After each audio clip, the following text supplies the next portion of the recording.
Bom, a gente pode falar da eleição em São Paulo, temos números, ou Amanda, você faz uma pergunta sobre outro assunto, a gente volta à eleição de São Paulo. Na verdade, só para continuar nesse assunto, aí depois a gente mostra a pesquisa de São Paulo, eu queria uma opinião dos dois, tanto do Gabriel quanto do deputado, sobre o que isso sinaliza as eleições municipais, se é que sinalizam alguma coisa para 2022. O Gabriel tinha feito uma leitura aqui sobre a falta de organização da direita. Em 2018 a gente viu esse bolsonarismo muito claro e ele não se traduziu, essa força política não se traduziu em força eleitoral em 2020, porque não há partido ainda a qual ele pertença, ou porque ele não conseguiu eleger os candidatos a quem ele dedicou seu apoio, em São Paulo, no Rio de Janeiro, em Belo Horizonte, em outras capitais e cidades importantes.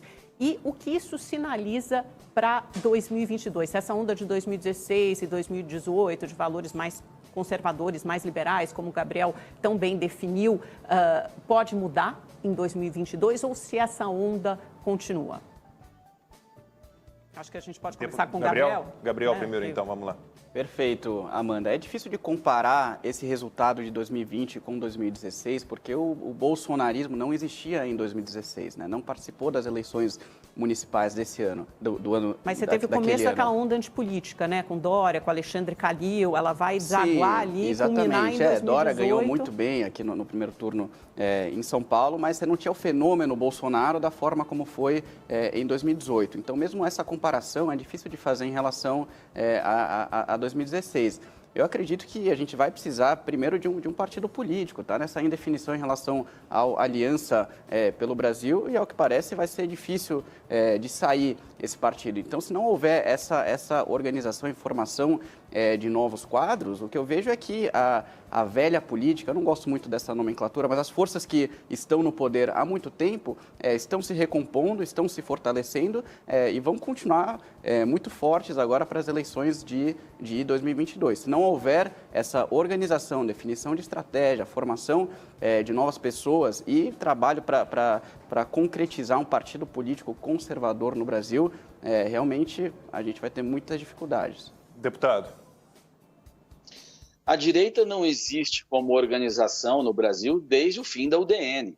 Ali foi o último vestígio de organização na direita. Depois o que houve forças políticas que eram carimbadas como direita, mas até de forma pejorativa, mas que não tinham ali uma base doutrinária, um compromisso ideológico, tampouco a pretensão de organização.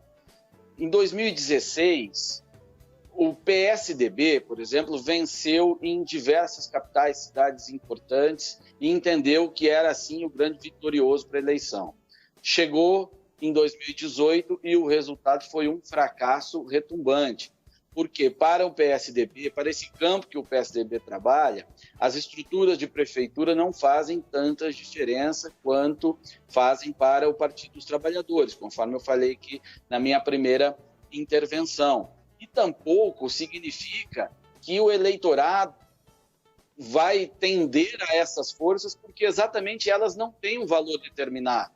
São muito mais situações locais, pontuais, votação por exclusão.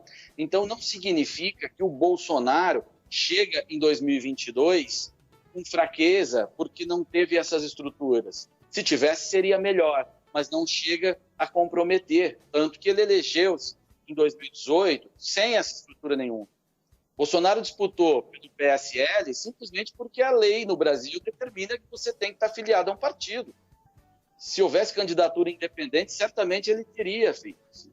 Mas ali ele estava ancorado num fenômeno social que gerou toda uma efervescência na sociedade brasileira, com engajamento espontâneo, e ele conseguiu vencer as eleições. O recado nessas eleições para o não sucesso de candidatos que se declaravam bolsonaristas não é necessariamente um fracasso ou enfraquecimento do Bolsonaro, mas sim um enfraquecimento do bolsonarismo, aquele movimento que fazia com que as pessoas que colassem no Bolsonaro significassem alguma coisa ali já.